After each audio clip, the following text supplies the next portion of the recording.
Bonjour, bonsoir et j'espère que vous allez bien, mes chers fans. Et juste avant de traiter mon sujet, je vais vous inviter à faire un exercice de diction. Et vous allez écouter, ensuite vous allez faire la répétition vous-même personnellement. Ciel, si ceci se sait, ses soins sont sans succès. Ciel, si ceci se sait, ses soins sont sans succès. On peut dire ça plus vite. Ciel, si ceci se sait, ses soins sont sans succès. Alors, écrivez la phrase. Ensuite, vous allez essayer de répéter et ça peut aider avec l'addiction. Alors, aujourd'hui, je veux parler d'un sujet assez intéressant et je veux voir avec vous, en fait, pourquoi Dieu a envoyé Jésus dans le monde. Dieu a un but. Quel était le but de Dieu en envoyant son Fils unique dans le monde? Eh bien, Jean chapitre 6, verset 40. Écoutons ce que dit Jean chapitre 6, verset 40. La volonté de mon Père, c'est que quiconque voit le Fils et croit en lui ait la vie éternelle, et je le ressusciterai au dernier jour. La volonté de mon Père, c'est que quiconque voit le Fils et croit en lui ait la vie éternelle, et je le ressusciterai au dernier jour. Alors ça, c'est le but. Le but, c'est que ceux qui voient Jésus, ceux qui rencontrent Jésus et ceux qui mettent leur confiance en Jésus, ces gens, eh bien, reçoivent la vie éternelle, afin qu'ils reçoivent la vie éternelle. Et Jésus promet de ressusciter ces gens au dernier jour, lors de son avènement. Jésus reviendra. Dans Jean 14, Jésus promet de revenir. Il est allé préparer une place pour chacun de nous qui croyons en lui, pour qui croient en lui, pour chacun de nous qui croit en lui.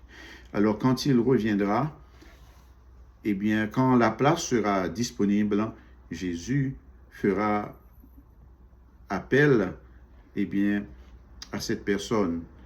Et Jésus dit, je ressusciterai au dernier jour ceux qui sont morts en Christ. Donc, s'il parle de résurrection, c'est que il parle des morts en Christ, pas les incrédules.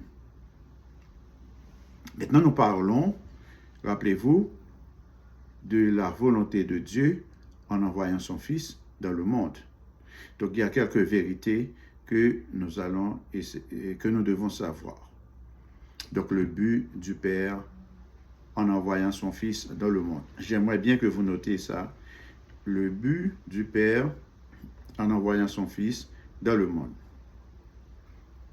Donc, le but, c'est afin que ceux qui croient au Fils de Dieu aient la vie éternelle. Et Jésus dit, je les ressusciterai au dernier jour. Ça, c'est le but. Maintenant, une fois que je vous donne le but, maintenant, vous pouvez voir si vous êtes en Christ ou non. Si vous cherchez Christ pour le vrai but ou non. Donc, Jésus n'est pas venu dans le monde pour donner de la nourriture aux hommes. Jésus n'est pas venu dans le monde pour guérir nos maladies. Jésus n'est pas venu dans le monde pour résoudre nos problèmes. Il est venu pour nous sauver. Ça, c'est le but.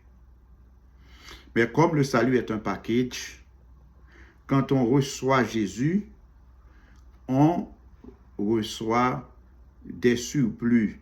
On reçoit beaucoup d'autres avantages, en fait, qui marchent avec le but de Dieu. Dans Matthieu 6, verset 33, nous lisons « Cherchez premièrement le royaume et la justice de Dieu, et toutes ces choses vous seront données par-dessus. » Donc, quand vous venez à Christ, il faut venir pour recevoir le salut. Il faut chercher Christ pour lui-même, pas pour ce qu'il fait, pas pour ce qu'il donne. Pas pour chercher la guérison, on ne vient pas à Christ pour chercher la guérison. On ne vient pas à Christ pour chercher bien, de la nourriture, pour chercher des opportunités matérielles. Ce n'est pas pour ça. Jésus n'est pas venu pour ça. Dans Jean chapitre 6, verset 27, Jésus dit, « Travaillez pour le pain qui ne périt pas. » Travaillez pour le pain qui ne périt pas. Et il dit au verset 35, « Je suis le pain de vie. Celui qui croit en moi n'aura jamais faim. Celui qui croit en Christ n'aura jamais soif. » Alors, pourquoi cherchez-vous Jésus? Est-ce pour la guérison? Est-ce pour trouver du travail? Est-ce pour chercher des opportunités dans cette vie? Est-ce pour vous créer un job, juste pour avoir quelque chose à faire, quelque chose à gagner? Le but n'est pas là. Dans Jean chapitre 6, les premiers versets, eh bien, Jésus a fait la multiplication des pains, il a fait un miracle, il a donné à manger à une foule de personnes. Et le lendemain, ces gens se sont mis à chercher Jésus partout, au bord de la mer, partout pour voir où il est. Maintenant, trouver quelqu'un qui donne du pain, qui peut facilement donner du pain comme ça, donc ce n'est pas quelqu'un qu'on peut perdre. Donc il faut s'attacher à lui.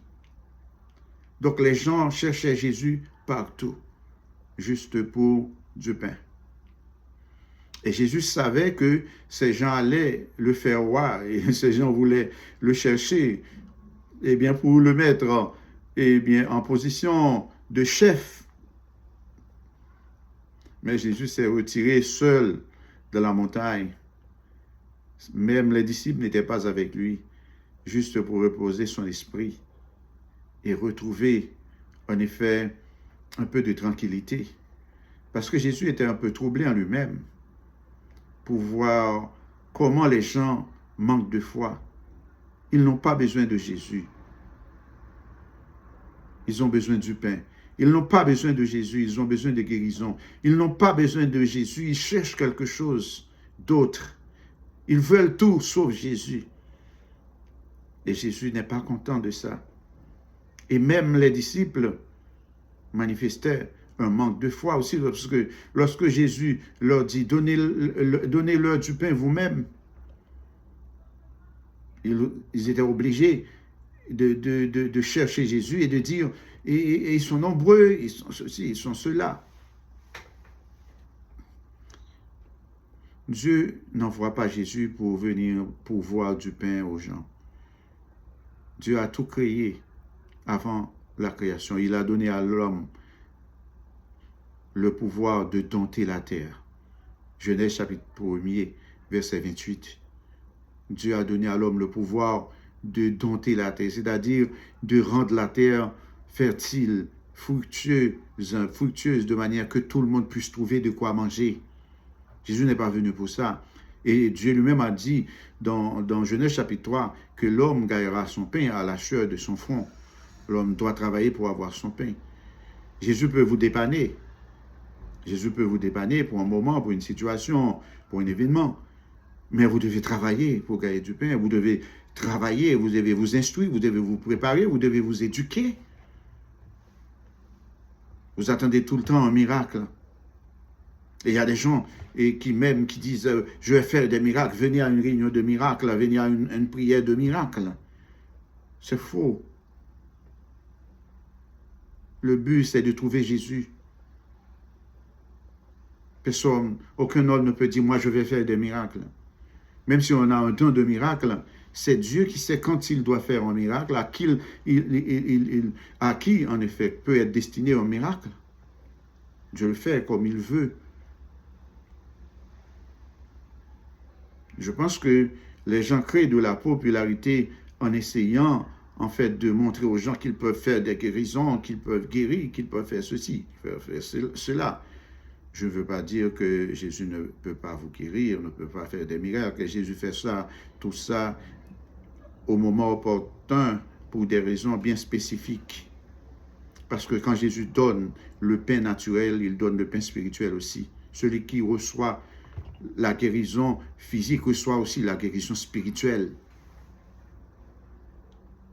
Donc Jésus donne la nourriture. La nourriture, eh bien, pour apaiser votre faim, c'est juste pour vous conduire vers la nourriture qui ne périt pas, la nourriture spirituelle. Quand Jésus fait une guérison physique, il fait aussi la guérison de l'âme.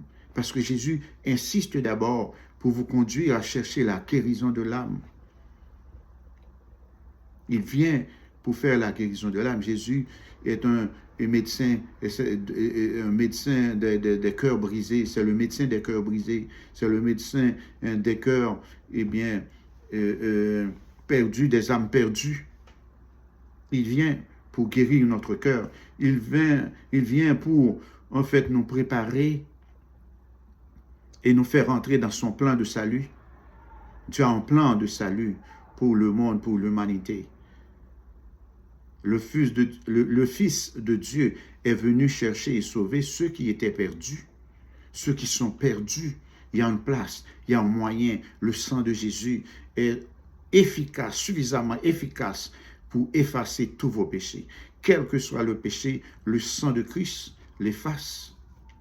Venez à Jésus aujourd'hui. Ne dites pas, moi, j'ai commis trop de choses malhonnêtes, mes péchés sont trop graves, Dieu ne va pas me pardonner. Quel que soit le péché, le sang de Christ l'efface. Jésus veut vous guérir aujourd'hui. Celui qui croit au Fils a la vie éternelle. Et à tous ceux qui l'ont reçu, à ceux qui croient en son nom, il a donné le pouvoir de devenir enfants de Dieu. Il n'y a de salut en aucun autre. Mes frères et sœurs, cherchez Jésus. Que le Seigneur vous bénisse.